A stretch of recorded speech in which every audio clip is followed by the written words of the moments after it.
I never imagined my life would take such a turn. My name is Helen, and I was born into a world of wealth and privilege. At 28, I had everything: lavish parties, extravagant vacations, designer clothes. My father, Richard Sterling, owned a massive pharmaceutical empire, and though he provided for me, his business always came first. One evening, my phone rang. It was my father. "Helen," he said, his voice firm, leaving no room for argument.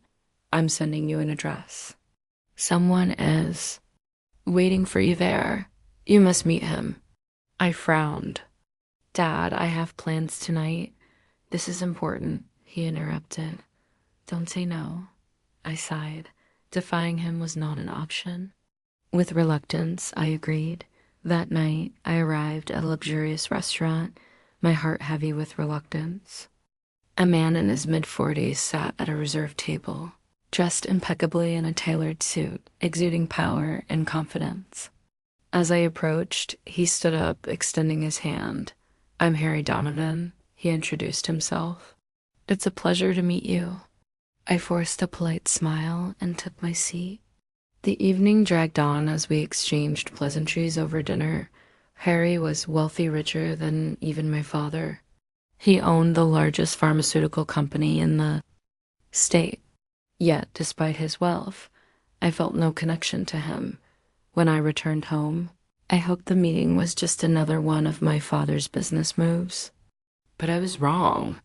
The moment I stepped into the grand mansion, my father confronted me. "I want you to marry Harry." My heart sank. "What? No. Dad, I don't want to marry him. He's old enough to be my father." Richard's expression was unyielding. "If you refuse, I'll take everything away from you: your home, your luxury, your name." Tears welled in my eyes. "Mom would have never let you do this." "Your mother is gone, Helen," he replied coldly. "Harry is wealthy. You'll live the same rich life you always have. But why him?" "There are younger, rich men," Richard smirked. "Because with this marriage, I secure my business's future." "You will marry him, Helen." Against my will, I agreed. The wedding was extravagant, attended by the elite. From the outside, it looked like a fairy tale, but I felt like a prisoner in my designer gown. As I smiled for the cameras, I knew I had lost control over my own life. The first year, Harry treated me well. He gave me unlimited access to his wealth credit cards, shopping sprees, vacations. I tried to push away the annoying feeling that something was off. But the truth revealed itself soon enough. One evening, my father called.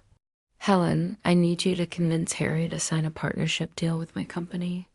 Confused, I replied, "Dad, I can't force him into business with you." "Then don't bother coming back home." I hung up, my hands shaking. Days later, Harry's true nature surfaced. He was never in love with me. He married me for control. He had been eyeing my father's empire for years, and I was nothing more than a tool in his scheme. He began pressuring me to convince my father to transfer 50% of his company's shares. When I resisted, he turned cruel. The beatings started, first small, then brutal.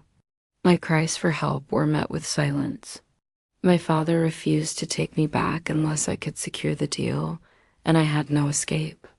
Harry was always watching, ensuring I remained trapped in this twisted game. Then the blackmail began. Harry had recorded our most private moments, conversations, intimate exchanges, my weakest moments. He threatened to release them if I dared to leave. He whispered in my ear at night, reminding me of my helplessness, of the ruin he would bring upon me if I stepped out of line. I spiraled into depression. I stopped attending parties.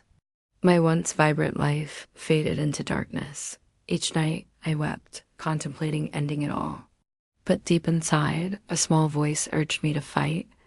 2 years passed in agony. Bruised and broken, I found the courage to act. One night when Harry was away on a business trip, I packed a small bag and ran. I had nothing, no money, no family to turn to. My father had disowned me, and my husband had made sure I had no independence of my own. I thought freedom would feel like relief, but it was just another prison. Now I roam the streets, a shadow of the girl I once was. The world I knew, the luxury, the safety, it was all gone.